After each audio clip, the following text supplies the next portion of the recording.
Alors, comment ils vont mes loulous aujourd'hui? Petit tips du jour, j'ai appris que si on faisait ça... Eh ben ça faisait extrêmement mal. J'ai appris ça là tout à l'heure, je le savais pas avant. Ça a été fait uniquement par un professionnel. Ne vous amusez pas à vous cogner la tête sur le bureau. Ça fait mal un peu, quand même. Aujourd'hui... Pourquoi je crie moi? Je sais pas, aucune raison. Dans cette nouvelle vidéo, nous allons parler de choses incroyables, des histoires folles, des trucs qui sont arrivés à des gens pour qui ça a changé complètement leur vie. Vous savez qu'il y a des gens pour qui le truc le plus incroyable qui leur est arrivé, c'est de trouver une pièce d'1 € dans les chariots de Carrefour. Moi, entre autres. Et il y a des gens pour qui la vie en a décidé autrement. Et c'est ce dont nous allons parler aujourd'hui, que ce soit en bien ou en mal. J'ai 3 histoires à vous raconter qui sont incroyables. Et je dirais même incroyablement...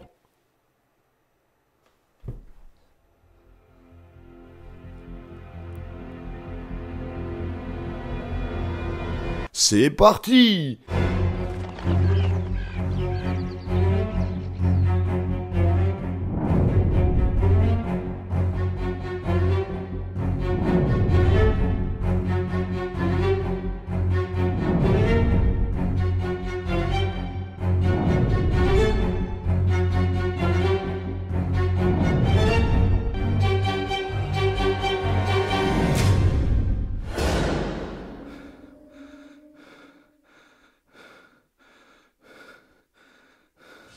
Première chose complètement incroyable, et alors là, ça peut vous arriver à n'importe qui d'entre vous. Si tu t'abonnes à cette chaîne YouTube, il faut savoir une chose, c'est que tu peux avoir 99% de chances en plus de voir la taille de ta augmenter au fil de cette année.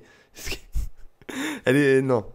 C'est trop là. Je suis pas drôle aujourd'hui, c'est incroyable. Je sais pas pourquoi, j'y arrive pas. Bref, sache que si tu t'abonnes à cette chaîne YouTube, tu prolongeras de manière immédiate la durée de vie des pandas. Du coup, grâce à toi, l'espèce ne disparaîtra jamais parce qu'ils vivront plus longtemps, ils pourront se reproduire entre eux, recréer des pandas. Voilà, bref, si t'aimes les pandas, abonne-toi à cette chaîne. Si par contre, tu es un monstre et que tu en as rien à foutre des pandas, ne t'abonne pas, mais dans ce cas-là, viens pas pleurer si les pandas n'existent plus. Et surtout, prends en compte le fait que je te déteste. Parce que les pandas, c'est trop mignon. Petit extrait de panda trop mignon d'ailleurs. Allez, passons maintenant aux véritables histoires. On va parler dans cette première histoire de Charles Ingram, ou Charles Ingram, prononcez-le à la française si vous avez envie, mais ne confondez pas son nom avec Charles Instagram. Je vous ai dit, putain, que j'étais pas drôle aujourd'hui, je sais pas ce qui se passe. Ne regardez pas ce contenu pour l'humour, il y en aura très peu aujourd'hui, d'accord? Ou alors, s'il y en a, ce sera de mauvaise qualité. Donc Charles, comme son prénom l'indique, vit en Angleterre, parce que Charles et Angleterre, ça va ensemble, et il est né le 6 août 1963. Il était militaire dans l'armée britannique, maintenant il est retraité. Mais il a gardé un petit grade, je sais pas trop comment ça marche, mais bref, vous pouvez garder un petit grade de major, je sais pas quoi, enfin bref. Un jour, comme un autre, qui n'était pas vraiment un jour comme un autre, il décida de s'inscrire à l'émission Who Want to Be a Millionaire, ce qui est la version anglaise de Danse avec les stars. Bien sûr que non! T'as quand même des bases en anglais, tu sais très bien que ça veut pas dire ça. C'est l'équivalent de Qui veut gagner des millions en Angleterre. Et là où ça commence à devenir incroyable, c'est que Charles participe à l'émission, je vous passe les détails, il répond à toutes les questions et il finit par gagner la plus grosse somme possible in the game, qui est de 1 million de livres sterling. Ce qui est l'équivalent de... Ce serait beaucoup plus simple si c'était passé à l'euro. Alors quand je regarde dans l'air, c'est que je regarde mon écran secondaire, d'accord? Il est là-haut. Donc ce qui fait environ 1 170 870 €. C'est à peu près la même somme, à 100 000 € près. Et c'est pas négligeable vu les temps qui courent. Mais quelques jours après sa victoire, alors qu'un homme normal comme moi aurait déjà dépensé plus de la moitié dans des sneakers et dans des Kinder Bueno, Charles reçoit un coup de téléphone de la production de l'émission qui lui dit « Je fais très bien le téléphone, ok ? Bonjour monsieur Ingram, je fais avec l'accent. Une plainte va être déposée à votre rencontre pour avoir triché lors de notre émission. Il faut savoir que la production, s'ils appellent en disant que vous avez triché à l'émission, c'est parce qu'ils savent que vous avez triché à l'émission. Et effectivement, la question qui va arriver maintenant, comment a-t-il triché ? Comment on peut tricher à Qui veut gagner des millions version anglaise? Eh ben j'en sais rien. Voilà, j'espère que cette vidéo vous a plu, on se retrouve très vite dans une nouvelle vidéo. Ciao. Mais non, bien sûr que non. Sinon, on serait pas ici, je serais pas là en train de faire une vidéo, d'accord? Ah, il s'est avéré que la présence de 2 complices se trouvait dans le public. Sa femme, qui était la première complice, et un ami à lui de 53 ans qui était un universitaire. Et qui du coup connaissait énormément de choses, de manière générale. Par exemple, il était capable de vous dire combien d'habitants se trouvaient actuellement en Pologne. Mais moi aussi d'ailleurs. 38 217 000 en ce moment même. Sauf que lui, il n'utilisait pas Google, ok? Et donc, à chaque question posée par le présentateur où Charles ne connaissait pas la réponse. Il faisait semblant de réfléchir à voix haute en disant peut-être que c'est la A, mais j'hésite avec la B. Après la C. Non. Ah. Et en fait, à chaque fois qu'il énumérait la bonne réponse, et que son ami complice dans le public la connaissait, il toussait. Ça voulait dire, c'est la bonne réponse. Alors, fallait pas qu'il y ait un mec qui ait eu un rhume à ce moment-là, parce que sinon ça aurait faussé toute la stratégie de Charles, ok? Mais ça a fonctionné, il a gagné 1 million. Donc, sa technique était celle-ci. Avec sa femme et son ami universitaire, ils ont réussi à tricher et à remporter la somme d'1 million d'euros. Enfin, un peu plus d'1 million d'euros. Faut quand même préciser que c'était tellement bien fait et subtil que même le présentateur a rien capté du tout. C'est-à-dire que c'est passé comme ça. Oui, j'ai des lunettes, j'en avais pas tout à l'heure. Ok, c'est un détail, on s'en fout. Je pense que c'est pendant le montage de l'émission par les équipes techniques qu'ils se sont rendus compte qu'il y avait un truc bizarre et ils entendaient ce mec à chaque fois tousser. Parce que le présentateur a rien vu. Il n'y a vu que du feu. He can look down the fireman, comme on dit en Angleterre. Donc l'enregistrement d'émission part en enquête, tout ça, c'est prouvé à 100% qu'il a triché. Bouh, le tricheur, lui c'est un tricheur, blablabla. Il connaît rien, il a triché, blablabla. Il a donc dû rembourser l'intégralité de la somme, enfin il l'a pas réellement remboursé parce qu'il l'avait pas encore touché, vous savez, il y a un petit délai. Et il a pris 18 mois de prison avec sursis. Et une toute petite amende de 30 000 livres. Ce qui fait beaucoup de lecture. Je vous ai dit, je suis pas drôle. C'est la 3e ou 4e fois que je dis, je suis pas drôle aujourd'hui, je suis pas drôle. Et pendant l'enquête qui était menée sur Charles, ils se sont également rendus compte qu'en 2003, il avait également fait une arnaque à l'assurance, donc on rajoute ça au dossier. Charles, tu t'arrêtes pas tes conneries aussi au bout d'un moment, forcément tu te fais griller. C'était la première histoire incroyable du mec qui a triché, qui veut gagner des millions version anglaise pour pouvoir gagner la modique somme d'1 million qu'il n'aura absolument jamais touché. C'est très long mais vous avez compris. Bref, histoire suivante.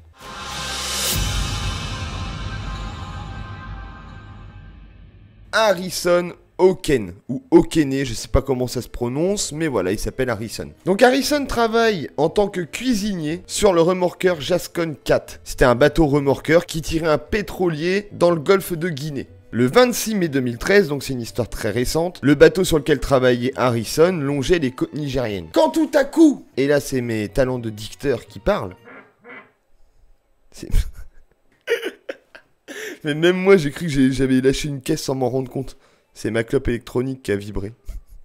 Donc tout à coup, aux alentours de 5 h du matin, le bateau chavire. Faut savoir qu'à l'intérieur, il y avait une équipe de 12 hommes qui dormaient à ce moment-là. Donc ils ont été réveillés en panique par le bateau qui commence à chavirer. Mais l'eau était déjà beaucoup trop infiltrée à l'intérieur du bateau. Et au moment où ils ont voulu s'échapper, les portes anti-piraterie, donc qui se ferment de l'intérieur et qui se poussent vers l'extérieur, étaient complètement bloquées par l'eau. Donc très compliqué à manipuler. Les personnes présentes ici, dans ce couloir, prêtes à s'échapper, vont trouver la mort. Mais Harrison, au moment où le bateau a commencé à chavirer, se trouvait pas dans sa chambre, il dormait pas, il était dans la salle de bain. Je passe d'ailleurs une dédicace à toutes les personnes lève-tôt comme moi, à qui parfois ça peut sauver la vie, d'accord? Et heureusement pour lui, dans cette salle de bain, vu que c'est une salle de bain, c'est censé être étanche, à l'eau, parce qu'on se lave dans une salle de bain, il y a une poche d'air qui se forme en fait, parce qu'il peut pas s'en échapper non plus, il est coincé là. Mais grâce à cette poche d'air qui se forme, il peut trouver un petit refuge dans lequel il va pouvoir se reposer et prendre un petit peu sa respiration, peut-être de partir sous l'eau. Il faut savoir quand même que le bateau est complètement immergé, et il atteint maintenant la profondeur de 30 mètres. Ce qui est énorme. Et Harrison, coincé dans sa poche d'air dans sa salle de bain, il va réussir à survivre ici pendant 3 jours. C'est pas 3 heures, parce que déjà 3 heures c'est énorme, c'est très très long. Quand t'es dans le noir, dans l'eau froide et à 30 mètres de profondeur, il va rester à l'intérieur pendant 3 jours consécutifs. Il va avoir extrêmement froid parce que l'eau au fond de la mer est très très froide, elle est glaciale. Il a rien pour manger.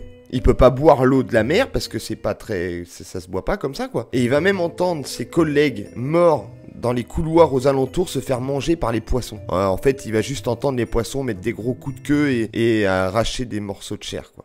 C'est sympa. Je vous laisse donc avec la vidéo de son témoignage qui est hyper émouvante. C'est un petit peu long, ça dure un peu plus d'1 minute, mais je voulais absolument l'intégrer dans cette vidéo pour que vous ayez vraiment le sentiment que j'ai eu quand j'ai lu l'histoire et quand j'ai regardé la vidéo. C'est incroyable, je vous laisse avec ça tout de suite.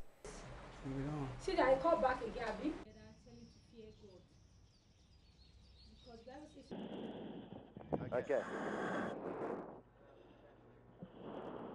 All right. All right.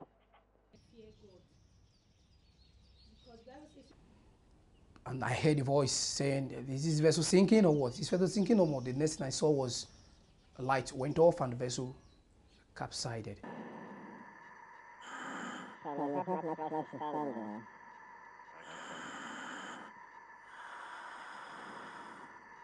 Yeah, I know. We saw the force of water coming from the water tide though. So the water covered the first guy, covered the second one. As it was about covering the third one, I started running back into the vessel. So running back into the vessel, and the force of the water pushed me. I was there, keep on praying. When I prayed for some time, I stopped. I started worshiping God. I started worshiping God. So I worshiped God up to some time. I fell asleep. And I said, God, let that will be done as it is in heaven, because I have tried my best. And I have called on you, and you have never failed me before. And you will never fail me at all in my life. So as I said that, to me, if death comes, let it come. If death did not come, I know He's going to rescue me. Fear God. Because Bible says to fear God. Et j'entends encore résonner comme ça là dans ma tête la voix des gens qui se plaignaient des confinements. Putain, il y en a un, il est resté 3 jours dans une poche d'air, dans le noir, dans l'eau, il y a rien qui va là. Je préfère être chez moi tranquille devant Netflix, merde. Bref, dernière histoire incroyable et pas des moindres, c'est la pire de toutes.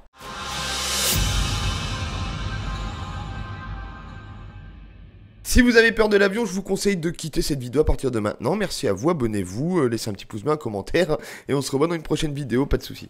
Le 13 octobre 1972, un avion qui transporte une équipe de rugby uruguayenne traverse les Andes à l'ouest de l'Amérique du Sud. C'est une des plus grandes chaînes de montagnes du monde, d'accord? Donc une équipe de rugby uruguayenne se trouve à l'intérieur avec quelques proches à eux. Des parents, de la famille, leurs femmes, leurs enfants pour certains, enfin bref, voilà. Ils sont pas tout seuls, juste l'équipe, il y a un petit peu de proches à eux avec eux. Faut savoir que les Andes, donc la cordillère des Andes, plus exactement, c'est tellement grand que vous pouvez y trouver des glaciers, des volcans, des plaines, des forêts, des montagnes, des déserts. En fait, il y a même des lacs. C'est tellement grand que vous avez à peu près toutes les catégories de nature possibles rassemblées ici. Sauf que l'avion, malheureusement, rencontre une panne importante et finit par s'écraser. Et où est-ce qu'il s'écrase? Sur une montagne à 4000 mètres d'altitude. Ok ?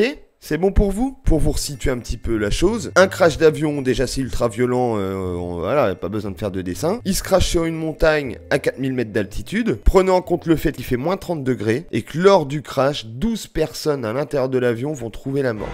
Et surtout, comme je vous ai dit tout à l'heure, à l'intérieur de l'avion, ils se connaissent tous. C'est pas des inconnus. C'est-à-dire que c'est l'équipe de rugby avec leurs proches. Donc il y a des proches qui décèdent, des collègues à eux, des amis, enfin bref, tout le monde connaît tout le monde. Donc forcément, les gens qui décèdent, c'est des gens qu'on connaît. Donc déjà, quand ça arrive à un crash d'avion, qu'on a des morts comme ça, de gens qu'on connaît pas, c'est ultra choquant. Là, rajouter tout ça, le fait d'être à 4000 mètres d'altitude, moins 30 degrés, un crash d'avion, des proches qui décèdent, bref, il n'y a rien qui va.